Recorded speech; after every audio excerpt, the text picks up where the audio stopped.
Everyone, I am शिखा और आज मैं आपको डिस्पर्जन के बारे में कुछ इंपॉर्टेंट बातें समझाने आई हूँ। सपोज कीजिए कि दो क्लासेस हैं, दोनों क्लासेस के जो एवरेज स्कोर है वो बिल्कुल इक्वल है, class A and class B, जैसे कि मैंने आपके सामने एग्जाम्पल में मेंशन किया हुआ है, क्लास ए के स्कोर एंड क्लास बी के स्कोर। ओके, ठीक है। सपोज कीजिए आपके जो क्लास ए के स्कोर है वो सारे बच्चों की वजह से डेवलप हुए हैं, लेकिन जो क्लास बी के स्कोर है वो सारे स्कोर सिर्फ और सिर्फ दो टॉपर्स की वजह से डेवलप हुए हैं। तो आप क्या कह सकते हैं, डिस्पर्जन कहां ज्यादा है? क्लास ए में। क्यों ज्यादा है? क्योंकि उसमें स्प्रेड ज्यादा है। डिस्पर्जन हमें क्या बताता है? रियलिटी बताता है।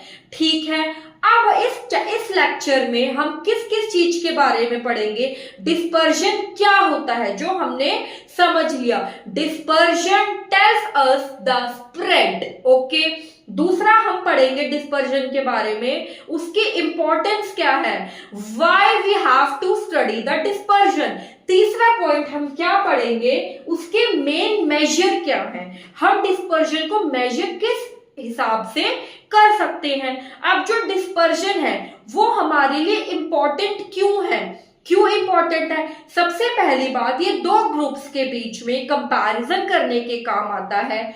दूसरी बात, ये डाटा की स्टेबिलिटी को बताता है। तीसरी बात, ये रिस्क और इनकंसिस्टेंसी को भी आपको बताता है। ओके गाइस, अब डिस्पर्जन के हमारे पास दो मेजर है, absolute major and relative major. Absolute major आपको क्या बताता है? ये आपको बताएगा help in measure the spread, कि जो डाटा है उनमें कितना स्प्रेड है, ये आपको वो मेजर करने में मदद करेगा। रिलेटिव मेजर आपको क्या बताता है? दो ग्रुप्स के बीच में कंपैरिजन को बताता है, help us from comparing. Okay guys, ये कंपेयरिंग को बताता है। अब एब्सोल्यूट मेजर में सबसे पहले आता है हमारा रेंज। रेंज क्या करता है? लोएस्ट नंबर्स माइनस में स्मॉलेस्ट नंबर। लेकिन इसका एक ड्रॉबैक है कि ये एक्सट्रीम वैल्यू को नेग्लेक्ट कर देता है और रेंज सबसे सिंपल डिस्पर्जन का मेजर है। सेकंड क्या है हमारा? Quartile deviation. इसका फॉर्मूला है Q3 माइनस में Q1 डिवाइडेड बाय 2।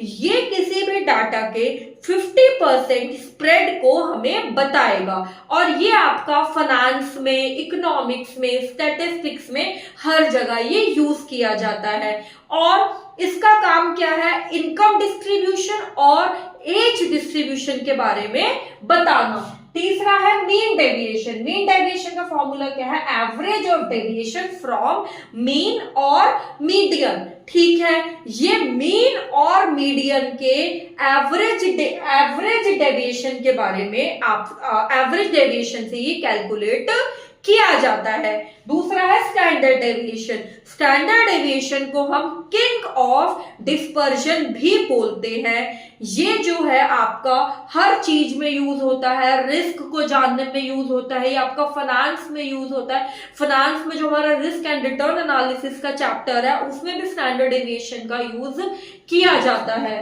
इसका फॉर्मूला मैंने आपके सामने लिख दिया है और ये कैसे निकलता है? Difference from mean. एक बात आपको जरूर ध्यान रखनी है, स्टैंडर्ड डेविएशन जितना लार्ज होगा जो डाटा है वो आपका उतना ही अनस्टेबल होगा। स्टैंडर्ड डेविएशन जितना आपका स्मॉल होगा डाटा की कंसिस्टेंसी उतनी ही ज्यादा होगी। तो डाटा और स्टैंडर्ड डेविएशन का कैसा रिलेशनशिप हुआ? इनवर्स रिलेशनशिप हुआ। अगर आप चाहते हैं कि मैं रिलेटिव मेजर को भी समझाऊं तो आप मुझे कमेंट बॉक्स में कमेंट करेंगे। अगर आप कमेंट करेंगे तो मैं जरूर समझाऊंगी। मेरे चैनल को लाइक कीजिए, सब्सक्राइब कीजिए, मेरी वीडियोस को शेयर कीजिए। मैं अभी इस चैनल पे न्यू हूं, अगर आप मुझे सपोर्ट करेंगे तो definitely I will make many more helpful video for all of you. Bye bye guys.